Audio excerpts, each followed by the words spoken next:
কালকের দিনটা যে কি কেটেছে, মানে এত টেনশনের মধ্যে ছিলাম। ব্লাডের রিপোর্টটা আসছে না, যাও বা হাতে এসে পৌঁছালো। তাও ভাবলাম যে ডাক্তারের কাছে যাব। এবার ডক্টরের কাছে আর মানে সকালবেলা একটু লেট হয়ে গেছে। মানে যে ডক্টরের কাছে আমি দেখাই ওনাকে ফোন করে ধরো 10টা থেকে 10:30টার মধ্যে সকালে ফোন করতেই থাকতে হবে। এবার যদি লাগে তাহলে তোমার বুকিং কনফার্ম। এবার বুকিং হয়নি, এই নিয়ে টেনশন করছি যে বুকিং হলো না, আমাকে টেস্টটা তাহলে করতে দিত, আমার বুধবার কমপ্লিট হয়ে যেত। এসব নানা মানে বিভিন্ন রকম দুশ্চিন্তা মাথায় নিয়ে একবারে মাথা খারাপ। মানে আমি ক্যামেরাই অন করতে পারিনি কালকে, জানো। মানে আমি কি গেছে কালকের দিনটা, মানে খুবই খারাপ গেছে। আমি জানি না কেন আমার একটা কিছু মাথায় ঢুকলে না সেটা নিয়ে এত ওভার থিঙ্কিং করি, আর সেটা আমি মানে সেটা আমার মাথাটা পুরো খারাপ করে দেয়।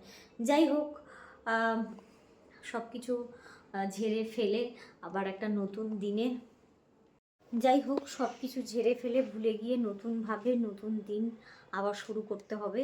প্রচণ্ড ঠান্ডা পড়েছে সকাল থেকে। মা চালা শুয়ে শুয়ে শুনছি যে মা চালা চলে গেল বলতে বলতে, উঠে যে যাব বা মিস্টার রায়ের প্রচণ্ড কাশি হয়েছে, ওর শরীরটা প্রচণ্ড খারাপ, মানে কাফ অ্যান্ড কোল্ডের প্রচণ্ড সমস্যা হচ্ছে।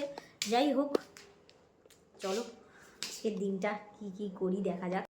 আজকে 31 ডিসেম্বরে আমাদের মেনু একদম সিম্পল, যেহেতু মাছালা চলে গেছেন, মাছ নিতে পারিনি, তাই ঘরে ব্রকলি ছিল, ব্রকলি দিয়ে আলু দিয়ে একটা তরকারি করব। আর হচ্ছে পনির করব, কিন্তু পনিরগুলো মিস্টাররা এনেছে পাঠিয়েছে যে দোকান থেকে, একদম বাজে দিয়েছে। সেটাকে আবার পুরো ম্যাশ করে সেটাকে কর্নফ্লাওয়ার দিয়ে ভালো করে বাইন্ডিং করে ছানার বড়া মতো করে এই যে এখানে ভালো করে সেটা টমেটো দিয়ে আর সব কিছু দিয়ে একটা করলাম, পনিরের একটা রেজালা টাইপের রেসিপি। তো যাই হোক, এই হচ্ছে আজকের লাঞ্চের মেনু, ছিমছাম। এখন সারা দুপুর এদিকে বসে বসে এই কম্পিউটারে আমার অল সেট আপ এই জাস্ট রেডি হলো। এই যে দেখতে পাচ্ছ বং কানেকশন, আমাদের চ্যানেল অ্যান্ড ডেসক্রিপশান, বায়ো সমস্ত কিছু এডিট করে পারফেক্ট করলাম কম্পিউটারে। এখন পুরো সেট আপ আমার রেডি, এবার থেকে আমি এখানেই এডিট করতে পারবো। সেই জন্য আমি সারা দুপুর বসে এই কাজটা করলাম। প্রায় বাজে এখন 5:30, বসেছি 3:30, আর 3:30ও না, 2:30 নাগাদ বসেছি। তখন কানেকশানই হচ্ছিল না, অনেক প্রবলেমস হচ্ছিল। তারপর ওটাকে সর্ট আউট করতে করতে ফাইনালি এখন এই পরিস্থিতিতে এসে দাঁড়িয়েছে। এখনও অনেক কাজ বাকি আছে, কতটা কি পারবো দেখি, তারপর সন্ধে দিয়ে দোকানে যাব। এটা আমাদের বিয়ের ভিডিওর কিছু ক্লিপ, এটা সিনেমাটিক ফটোগ্রাফিতে পুরো করা হয়েছিল। তা যদি তোমরা দেখতে চাও আমি ফুল ভিডিওটা শেয়ার করব তোমাদের সাথে। তো এই হচ্ছে কিছু ক্লিপ, দেখে আমাকে জানিও কেমন লাগবে।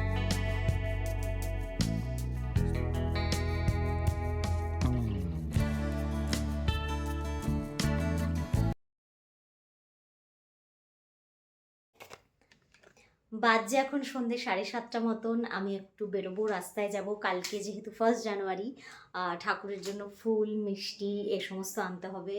আর কালকে ইচ্ছা আছে বাড়িতে একটু পিঠে পায়েস করার, সের জন্য কয়েকটা জিনিস আনতে হবে। আজকে নারকেলটা কুড়িয়ে রেখেছি, কয়েকটা জিনিস আনার আছে, সেগুলো নিয়ে আসবো। তো যাই হোক, আজকে 31 ডিসেম্বর, ইচ্ছা আছে একটু বাবা মা ফ্যামিলি সবার সাথে আজকের সন্ধেটা, রাত্রের এই বছরের শেষ যতটুকু সময় পাওয়া যাচ্ছে সেটুকু সবাইকে, কাছের সব মানুষকে নিয়ে কাটানোর। দেখা যাক কী হয়। মিস্টার একটা দোকান খুলেছে, বলেছে 9টা 9:30টার মধ্যে দোকান বন্ধ করে দেবে। দোকানটা বন্ধ করলে আমরা একটু যাব। আজকে আমাদের যে পানিহাটি মেলায় যেখানে আমরা গেছিলাম, তোমাদের আগের ব্লগে যেটা দেখিয়েছি, সেখানে আজকে একটা বিশাল বড় বাজি প্রদর্শনী হয়। ঠিক আছে, বাজি প্রদর্শনী হয়। আমি ছোটোবেলায়, খুব ছোটোবেলায় হয়তো একবার গেছি, আমার মনে নেই, কিন্তু আমি কোনো বছরই যেতে পারি না, যেহেতু ওটা অনেক রাত্রিবেলা করে হয়, সেহেতু বাবা মা সেইভাবে নিয়ে যায় না। এখন এখন হয়তো নিয়ে যেতে পারবে, কারণ এখন বিয়ে হয়ে গেছে। বাবা মা এতদিন মনে করতো যে নিজেরা আমাকে নিয়ে যাওয়ার জন্য যথার্থ সিকিউরিটি দিতে পারবে না, কিন্তু যেহেতু আমার বর আছে, তো সে উৎসাহ দিয়েছে তাদের যাওয়ার জন্য। বাবা মা আমরা ফ্যামিলির কয়েকজন যাব মেলায়। মেলায় একটু সময় কাটাবো, কারণ বাবা মার সাথে একদিনও মেলায় যাওয়া হয়নি, সেইটা করব। আর তার সাথে যদি সম্ভব, যদি কপালে থাকে তো দেখতে পাবো, আদারওয়াইজ নট। কিন্তু বছরের শেষ সময়টুকু খুব পজিটিভ ওয়েতে, খুব সুন্দরভাবে আমরা কাটাবো। প্রত্যেকে তোমরা খুব খুব সুন্দরভাবে কাটাও। বাকি কথা পরে বলছি। রাস্তায় যাই, দেখি কি কেনাকাটার আছে, আর কি কিনতে ইচ্ছা করে কিনে নিই। হ্যাঁ, শরীর ঠিক আছে তোমার? এখন তো আবার তো কাজে ঠান্ডায় আর হাত পা লালই আছে। হাতটা কাটালো সকালে। ঠান্ডাটা কেমন পড়েছে বল? আরে সকালে কাজ করতে আমি ঢাকলে দিতে পারি না, হাতে ভাত জল ধরতেই পারি না। এত ঠান্ডা, কালকে বলছে আরো ঠান্ডা পড়বে। 8টার পর থেকে 9:30 বাজে তখন ঠিক হয়। সকালে কটায় ওঠো তুমি? 7টা 10 15। এত তাড়াতাড়ি উঠে যাও? হ্যাঁ, উঠে বিছানা থেকে তুলে পায়খানাকে আস্তে আস্তে তো 7:30 বেজে যায়, 8টা বেজে যায়। 8:30 ঠাকুর দিতে বসিস 9:30। তা তোমার কি মনে হচ্ছে কত বছর পর পড়লো এরকম ঠান্ডা? 25 বছর পর। 9 বছর পরে। 9 বছর পরে এরকম ঠান্ডা পড়লো?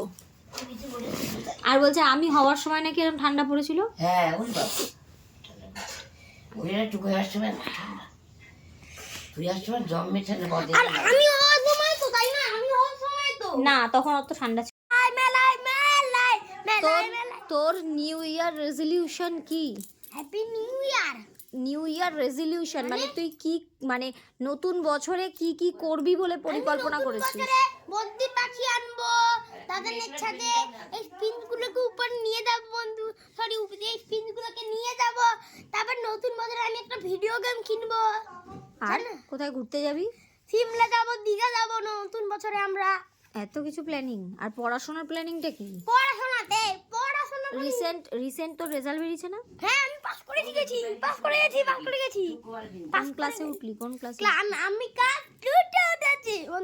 শোনো ফ্রেন্ডস,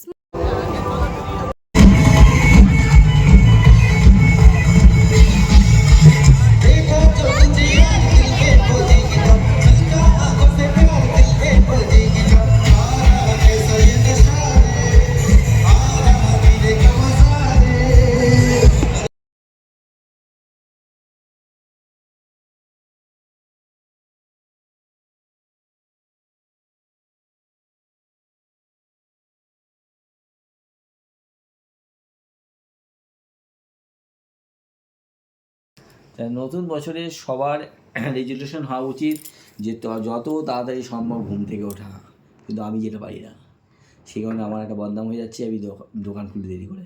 যাই হোক, আমি চেষ্টা করবো 2026-এ এই কাল থেকে বদনামটা আগামীকাল করার। আমি যত সম্ভব তাড়াতাড়ি ঘুম থেকে উঠে দোকান খোলার চেষ্টা করব।